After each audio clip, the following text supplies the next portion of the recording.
start here directly. Everybody hear me? Yeah, she stopped. Roger that. Yesterday. We chatted. She's not a 40 plus business, so it's a good thing. My glasses. That's, yeah. No worries. No, we're, He's still sitting out. yep, no, we'll wait for them. We're good. That's what we got here, a few minutes, so everybody can get their.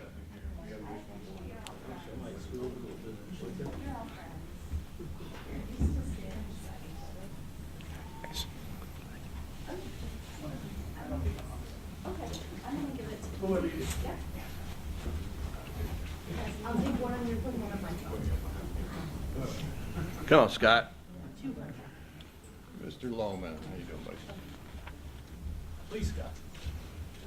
Take your spot. Great, Scott. Good to see you. Great, Scott. That's good. Now, I don't have my phone to tell the time, but. Test. Welcome. This is a test, so don't use my words yet. 8:59, Mike. Everybody hear me? 8:59, 1 minute out. Maybe you want me over here? How's that? Can you see everybody? Smiling face? Even it out a little bit. We're gonna take one more photo. Great, thank you. Maybe if everyone on this side can come over just a little bit. There we go. That's good. Good. I was thinking we were a little heavy over there. Come in the target.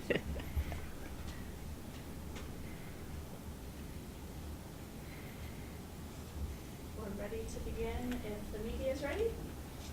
Yeah. Is it 9? Yeah. Okay, you guys are good? Okay, welcome. Good morning. Thank you for coming. I want to especially thank our congressional staff. I see Miller Meek's staff. I see Senator Grassley's staff. Is there others missing? Sorensen, Durbin, all the wonderful collaboration that we do with them. They are so helpful, and they are vested in the Rock Island Arsenal, and that, folks, is why we're here today. This is all about unity for the Rock Island Arsenal, unity for the Rock.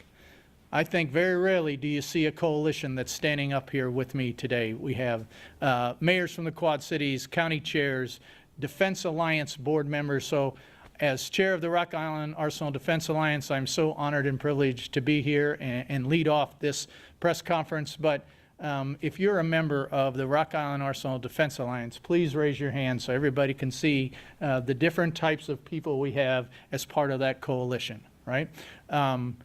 Our whole purpose is to advocate and support the Rock Island Arsenal. So again, thank you for coming and welcome to the Unity for the Rock press conference. This is a bi-state, bipartisan coalition of support for our Rock Island Arsenal friends, both civilians, families, military. This base, as you all know, I think, is a key component in the lethality and readiness of our Army and, quite frankly, our joint forces. Everybody knows when we have to make that decision, meaning the National Command Authority has to make that decision to engage our forces anywhere in the world, that the critical component of that is the supply chain, the logistics chain, and in this case, the munitions chain. We have two critical entities, the Joint Munitions Command and the Army Sustainment Command, that sole purpose is to ensure the warfighter and all the entities around the world that represent the National Command Authority have what they need to do the job that, quite frankly, the American people and the National Command Authority ask them to do. So I'm so proud to stand here with my Rock Island Arsenal Defense Alliance friends, the representatives from our congressional delegation, our county chairs, both in Scott and Rock Island. As you know, most people don't live on the Arsenal. They live in our communities. This is a community effort to protect, sustain, and ensure the viability of the Rock Island Arsenal. Basically half and half. People that work on the Arsenal live in Iowa and Illinois.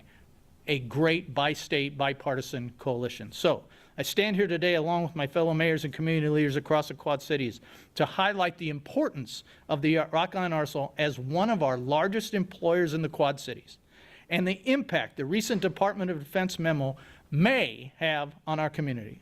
the Department of Defense has proposed a merger between Army Sustainment Command and the Joint Munitions Command, headquartered right here at the Rock Island Arsenal. Army Sustainment Command is responsible for end-to-end sustainment of Army forces worldwide, delivering fuel, food, shelter, vehicles, and parts worldwide. They're in charge. That's what goes on at the Army Sustainment Command. It manages pre-positioned stocks, field support brigades, logistics readiness centers, and contractor integration, again, around the world. Joint Munitions Command is responsible for the entire munitions life cycle. You guys know there's a lot of discussion about munitions, etc. in the world. This is who manages and controls and ensures that that happens. For all U.S. services, production, storage, quality assurance, distribution, and demilitarization in cases, it manages the industrial base of ammunition plants and depots across the country. This action is being driven by a desire, we believe, to cut overhead and consolidate logistics functions. However, such a move risks sacrificing effectiveness for perceived efficiency. These guys here on the Rock Island Arsenal, the men and women who serve, either in a civilian capacity, military capacity, their families, sole purpose is to ensure that the warfighter has the lethal tools, the key component, whether it's logistics or munitions, to do their job. And this is just potentially the beginning. We believe the Secretary of the Army has already called for a second round of transformations, further endangering readiness and the economic future of our region. Think about that. So, again, you've heard me speak, but the importance of this place, I use the analogy when I talk to people, especially when they come here, folks. A lot of people hear about the Rock Island Arsenal. They're not sure what goes on, but boy, when they get here, do they say how impressed they are for the work that goes on, because, again, the critical pieces, folks, that the warfighter and the divisions that go fight the wars can't do their job. Think about it. The 3-star command, right? 1st Army. In charge of mobilization and deployment and training for the entire reserve component, National Guard and Army Reserve. Nobody goes to war without the reserve component. Army Sustainment Command, entire support, logistics chain, worldwide, and we understand all these things that are going worldwide, right? Whether it's in the Far East, Europe, Middle East, they are the sustainment and logistics piece that ensures our fighters have what they need. And then, of course, Munitions Command, again, worldwide mission. We need to enhance these places and these commands, not take from. Our collective mission today is simple, folks. Protect the Rock Island Arsenal, protect our economy, and protect our national security. I'm now privileged to hand over the next piece to our Vice Chair and a former Arsenal employee who probably knows as much about this place as anyone, and I'm so proud to work with her, Trish Huber. Thank you, Mayor Mattson. Good morning. I appreciate having the opportunity to talk with you. I've had 32 years on the island before I retired in 2015. So through that time, I saw a lot of changes. My last assignment, I was the senior civilian executive for the Joint Munitions Command, so I'm very familiar with the JMC ammunition part of the business. Over the 32 years, I've seen a lot of changes. There was other Army initiatives, base realignments, downsizing, reorganizations, a lot. But when I look at the Sec Army's current transformation initiatives, they are significant and they will be disruptive. It will be a challenge to implement those initiatives and not disrupt the critical missions that are performed across DoD and, especially focused on the island. So I'm very surprised when I look at the Sec Army's letter, and in that letter, he directs the restructuring of the sustainment enterprise within the Army Material Command. So the Joint Munitions Command and the Army Sustainment Command work for the Army Material Command that's located down in Huntsville. For some reason, and I haven't found out what that reason is. They've specifically called out these two commands, but the Army Material Command has a lot of other facilities, sites, commands that aren't mentioned. So it's interesting, it'll be interesting to see how they come out with the final plan. But as they're preparing that, this is our time to be very aggressive in support and defending the critical missions these commands do. So I want to just give you an example, because I know there's a different language that's talked from DOD to the civilian side. And so from my seat at JMC and the perception I can give you on what a critical mission is. So as the mayor said, the Joint Munitions Command produces, stores, and distributes conventional ammunition for not just the Army, but all of the services. And it goes from small cal ammunition to 5,000-pound bombs. So you can imagine that you just don't move ammunition without significant security and safety measures. It's not your Amazon delivery. And the people on the island working for JMC, they do this daily without incident. That's a critical mission. So going beyond that, I want to also, just my last point to talk about is to talk about the fact that there are two, again, critical, we use the word a lot, but they are critical industrial-based, organic industrial-based facilities that are located on the island. That's the Joint Manufacturing and Technology Center and the Quad City Cartridge Case Facility. These sites, these facilities are located there because they are serving, they're government-owned, and they are serving as the Department of Defense's insurance policy. It means they'll always be there to meet any demand, urgent demand, and always be able to respond, where if you were in the commercial industry, it would take time to gear up, to get your equipment in and be able to turn that around. It's kind of like you have this capability and it's staying warm to provide for later. And that later could be a year from now, it could be 2 years from now, it could be 5 years from now, but they are always ready. So the two sites that are on the island right now, they're the anchor to the island because they're probably not going anywhere. To move that equipment, it's massive. And the emphasis right now is really on growing the organic industrial base, and there's a lot of money flowing towards them. And these two sites are very capable of growing. And this is another opportunity we have that we can support. And we have been a big part, the RIADA board has been a big part in helping develop the language, the legislative language that says if there is work that is relative to these two facilities, we want that work to go there first, to workload them, to keep them as active as possible.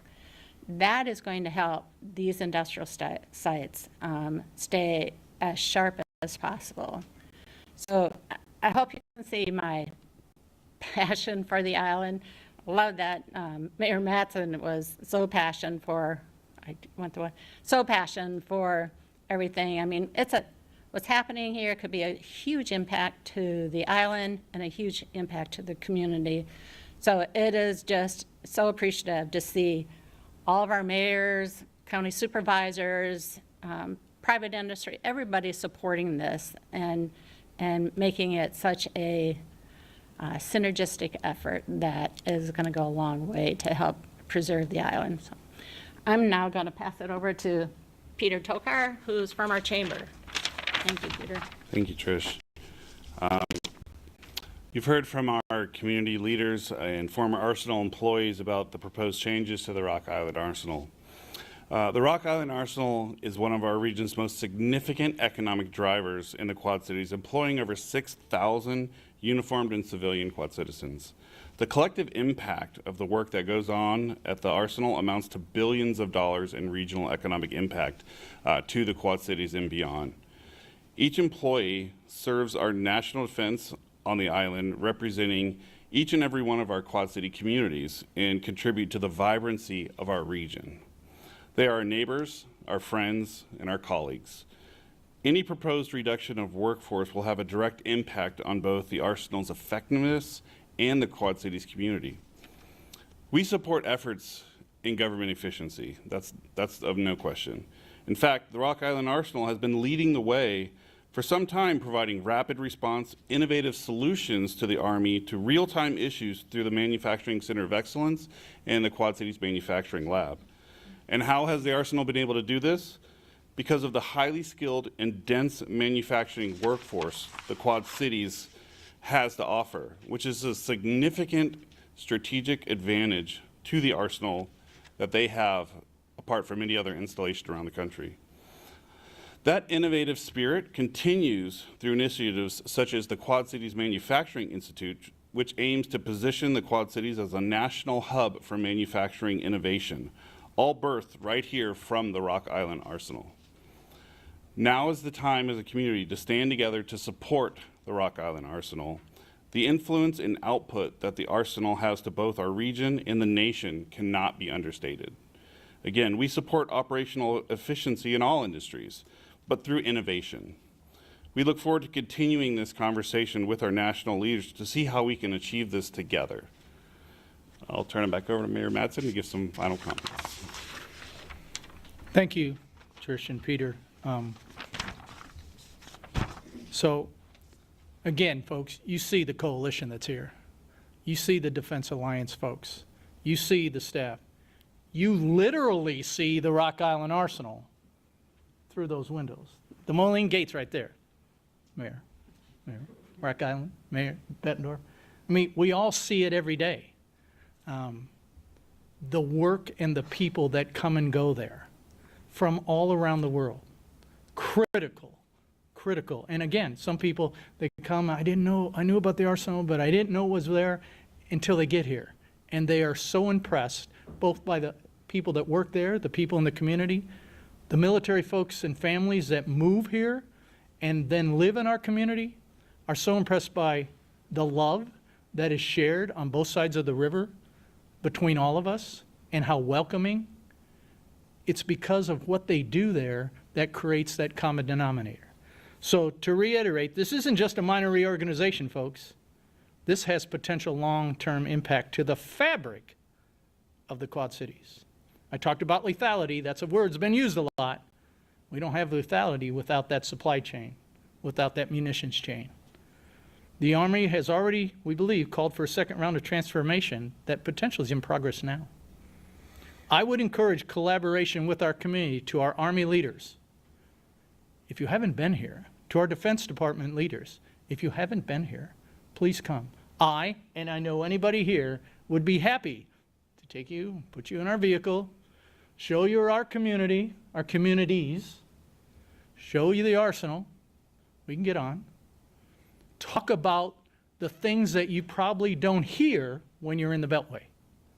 How important this is, especially to my fellow Rakkasan friend at the head of the Department of Defense. Please come. Happy to show you. Happy to invite you to come here and have a tour. We're asking, this is an opportunity. Okay, I don't want to make it sound like it's not. This is an opportunity for everyone in the Quad Cities to collaborate and come together and to invite and collaborate with the Army leaders to do what's best for our warfighter, to do what's best for our community. So I have an ask.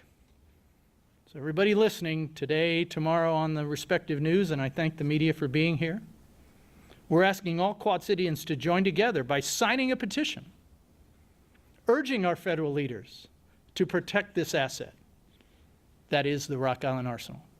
You can go to the Quad City Chamber website, social media platforms, and please do that. This is an opportunity, folks, and this is what I want to leave you with, to come together as a community for the shared cause to protect the Arsenal, protect the economy, protect our national security.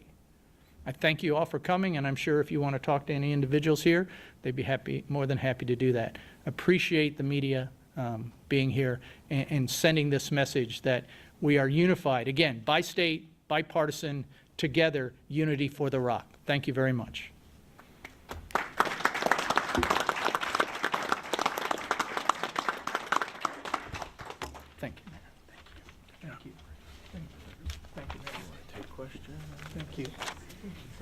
Mayor.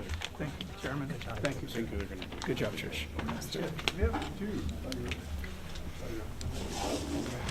Hey, sir, how are you? You're everywhere. Yeah. On this proposed merger, has there been a timeline discussed at all? Not exactly, but we understand it's supposed to be quick. Because as you heard us say, they're already talking about a second. So we're very concerned, right? Again, but opportunity. They've said some stuff, now you've heard us talk, let's get together.